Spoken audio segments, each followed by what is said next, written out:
Hello, this is Mark Tooley, editor of Providence, a journal of Christianity and American foreign policy, with another episode of Marksism with fellow editors and fellow Marks, Mark Livecki, Mark Melton, covering three pieces from Providence today. Firstly, from our contributor Alan Dowd, suggesting an off-ramp for Vladimir Putin to end the Ukraine war. Secondly, a piece by our other contributor, Mike Watson, on the American empire versus other empires. Thirdly, a piece by myself about Christian realism versus Christian cynicism, Christian idealism. But we'll start with Alan Dowd, suggesting an off-ramp for Putin, suggesting that in a negotiation that the Crimea be ceded to Russia, it having only been added to the Ukraine in the 1950s, but that Ukraine retain the rest of its territory, that Russian troops be withdrawn, that sanctions be ended, that the INF treaty be revamped, and that the Ukraine would be brought into the European community or European Union. Mark Livecki, your thoughts on an off-ramp for Vladimir Putin? Obviously, we would prefer that Putin be punished for his crimes, but as Alan Dowd points out, it's unlikely that he will be so in the near term, and that the more realistic goal is to try to end the war. Your thoughts? Yeah, unfortunately, those are my thoughts, right? I think what Alan Dowd does really well is he illustrates the fact that Christian realism is always going to be, or probably always going to be, given the realities of our world, an uncomfortable position to take. You're never probably going to be completely satisfied. In that, he dovetails nicely with an article from one of our own contributors, Robert Nicholson, over at World Magazine, which I commend to people.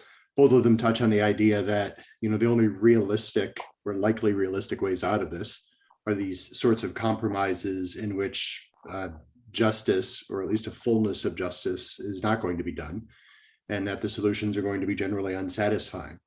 But because of the conditions on the ground and the facts of Putin's strength and power, despite the incompetence and the defeats that I think he's suffering in Ukraine, despite all of that, we have to compromise, and they're going to be frustrating and they're going to be uncomfortable. I think Alan Dowd has a sensible set of them. Crimea does seem to be, first of all, not in the cards. Putin is never going to give it up. So that seems like an easy sell. Maintaining the territory of the rest of the country, that seems about right. The off-ramp is essential. Putin has to have a way. We discussed this the other night when Matthew Kronig was speaking with us. Maybe the only thing worse than a triumphant Putin is going to be a humiliated Putin. So how do you defeat him without humiliatingly defeating him, and by giving him a way to try to save some face? Alan Dowd has as good a proposal as I've seen. Of course, the question remains, is Putin even open to an off-ramp? He would have to himself face the logic of his own defeat to come to that realization. He probably is a long ways off from that point right about now. Yeah, no, I think that's absolutely right. That's the trick, right? You got to bring him close enough to fully acknowledging his failure without pushing him into a humiliating acknowledgement of that failure. Yeah, I don't. Mark Melton, your thoughts? Oh, I was just gonna say, I don't think, he's anywhere close to looking for an off-ramp. I think he thinks that he is going to still prosecute this war the Russian way, with a massive army taking a massive number of casualties, slowly grinding through territory. And I was telling someone earlier, I think it's going to take months, possibly years, before he starts thinking seriously about an off-ramp. And I think we can offer it to him, but once heard, like, you can offer an open hand of negotiation, but you need a fist in the other. So I don't think that we need to, just because we are negotiating, if we are negotiating, doesn't mean you don't have a fist in the other hand. Doesn't mean you de-escalate, I think, from what we've done. And so, I know that earlier this week, Putin had these offers that he was, willing to consider. Honestly, I don't think they were serious. Like, I think one was like he wanted neutrality of Ukraine. I don't think he wants Ukraine to be neutral. I think he wants to neutralize Ukraine. And because basically, I think that would give Putin the ability to say no to all these potential rulers of Ukraine because they're all too pro-Ukrainian, too pro-EU, too pro-NATO or whatever. I don't think there's going to be a possibility of a neutral Ukraine. I think he's going to try to take over the country, and I just don't see off-ramps coming anytime soon. Mark Levesque, isn't this the gray borderland between just war teaching and Christian realism, whereas a very robust, even static version of just war teaching would say the aggressor must specifically be punished, whereas Christian realism would counsel that given the pragmatics of the situation, that the aggressor has to be given an off-ramp? Yeah, no, I think that's probably an elegant way to put it. I've argued numerous times that an implication of just war thinking is a decisive victory. Another way of saying that is that's a kind of ideal. And so Christian realism is always going to identify the ideal and then identify the context. And if that ideal cannot be applied to the context, it's going to try its best to approximate it as much as possible. So yeah, I think that's exactly right. It's not to say they're incompatible. I think you need the one in order to have the other. The realist has to understand what the ideal is, and then attempt to achieve it given the context. And so I think you're right. I think that's exactly right. Shifting to another topic, but one that is not disconnected from the Ukraine war, Mike Watson's article on empire, specifically American empire, in contrast to other empires, such as the empire that Putin would like to maintain and expand. But Watson makes the point that the American empire is one of nations who voluntarily align with the United States, motivated by self-interest, whether militarily, geopolitically, economically, obviously NATO, but many other bilateral relationships that the United States has sustained through its vast economic resources and the benefits of trade with the United States, as opposed to other empires classically put together by conquest and maintained by occupation or intimidation. The old Warsaw Pact was part of the old Soviet Empire. Obviously, Putin would like to pull the Ukraine back into the historic Russian Empire. Your thoughts, Mark Levesque? Yeah, I like the article. I think he cashes it out nicely. I've said before, I think when one reflects on what American leadership looks like in the world, I think a model is that America, speaking ideally, should be a hegemon. Like, I'm perfectly satisfied and comfortable with the idea of American leadership in the world, even dominant leadership, because American leadership in the world, more often than not, has been when it's been hegemonic, it's been a benevolent hegemon that's been willing to step back and let other nations and other partnerships and allies, be self-determining and not to fight zero-sum games. I think at our best, we've come closest to demonstrating what, not domination over other nations, but exercising a kind of dominion, which, as we've argued in our pages, is a kind of providential care over creation. In this case, it's a kind of stewardship over the liberal international order. A benevolent hegemon can do that. A bureaucratic hegemon, like the European Union, or an autocratic hegemon, like the Soviet Empire and now new Russian aspirations, cannot. And so I think it's an argument for American leadership. And then finally, starting with you, Mark Melton, my piece contrasting Christian realism with Christian cynicism and Christian idealism. I make the point that Christian cynicism often is more like secular realism in that it is somewhat disdainful of ideals and international morality. It tends to be more isolationist and more narrowly focused on a particular view of American interest. And currently, those who are Christian cynics seem to be very uncomfortable with helping Ukraine and prefer to blame America's foreign policy elites for supposedly somehow provoking Russia's aggression. In contrast with Christian idealists, some of whom are simply pacifists and want to oppose violence without naming or specifically opposing aggressors with force. And then finally, Christian realism, which aspires to ideals but deals with the pragmatic reality and seeks to achieve the maximum good that's available. And to my perspective, Christian realism affirms material aid for Ukrainians and rhetorical support, certainly prayerful support, but would not support a military engagement directly with Russia, as some Christian idealists are advocating, in that Christian idealism wants justice in the world and wants it sooner rather than later. And obviously, all of decent human opinion is horrified by Russian atrocities in Ukraine. And so why shouldn't the relatively more decent forces in the world intervene to stop and destroy the Russians? I think Christian realism argues against such intervention, and that the Christian realism would counsel patience.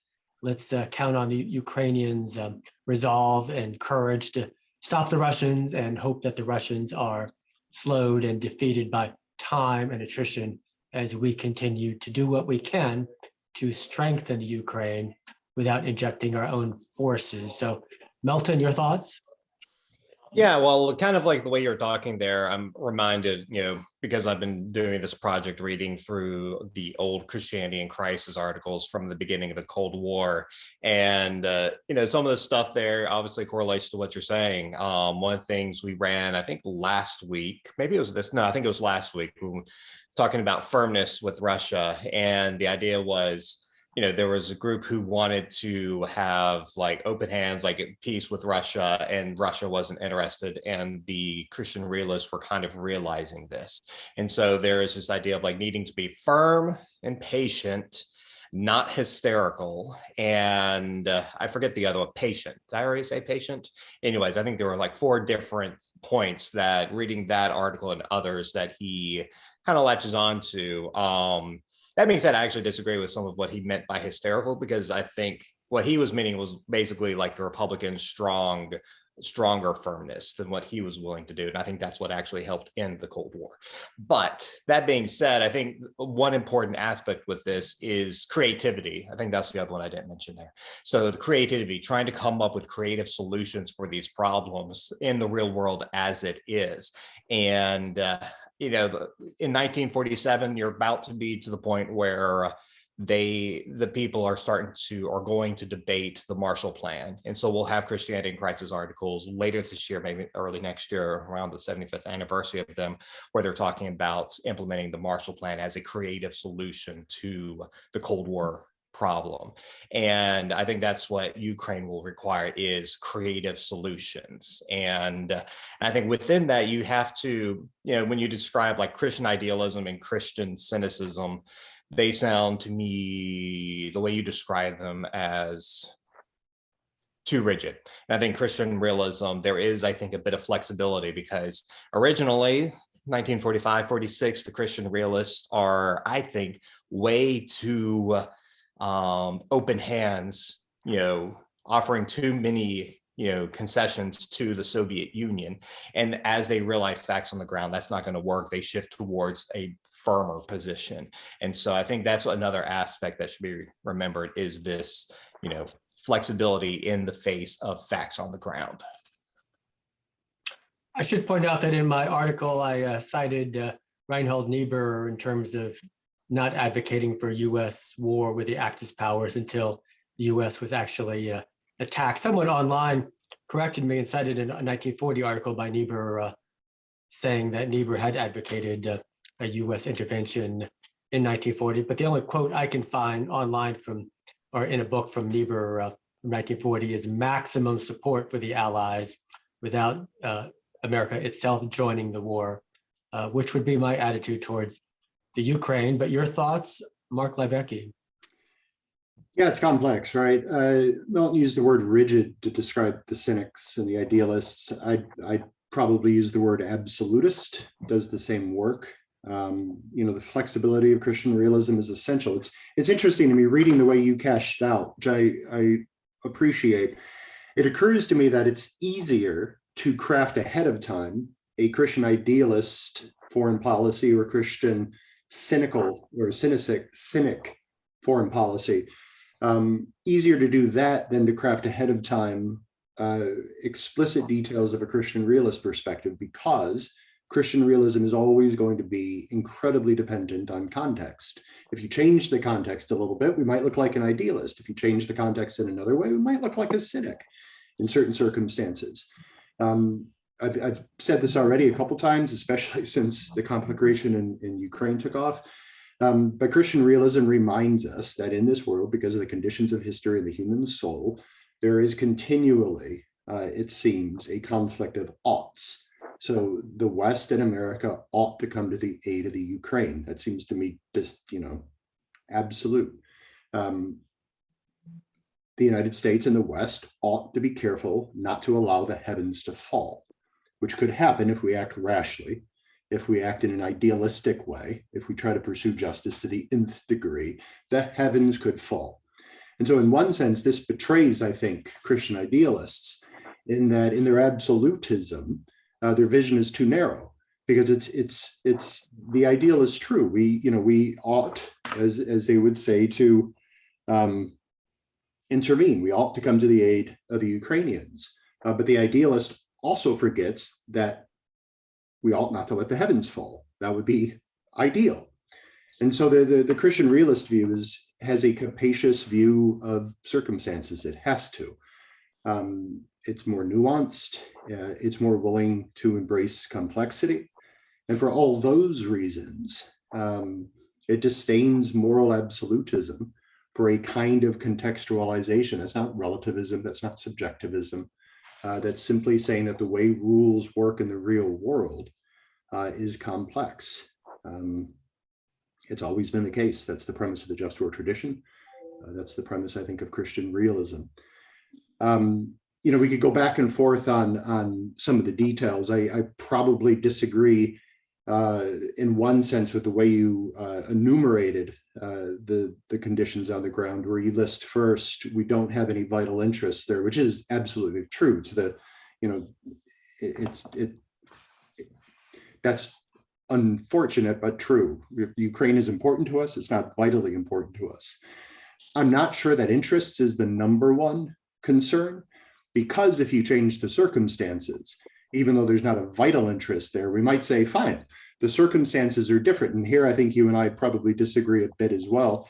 If he didn't have nukes, the circumstances would be so decisively different that I might say, oh, at this point, not knowing what that world looks like where Russia doesn't have a nuke and we still have it, I might say, no, we can directly intervene, because the cost will be so low that we ought to do this in order to, protect the innocent and to requite injustices and to punish evil. That's me speaking without knowing what that future context would look like. We'd still have to keep an eye on China. If Europe could handle its own problem, we would still promote, that. But circumstances matter. The Christian realist knows this. I think that's the strength of your article, is it illuminates what that looks like. And it seems like it's always going to be dissatisfying. Dissatisfaction, but always looking for opportunity and remaining hopeful. That's a key to Christian realism. Thank you, Mark Leibecki, Mark Melton, for this latest episode of Marksism. Our prayers and solidarity remain with the people of the Ukraine, and we hope for better news next week. Until then, bye-bye.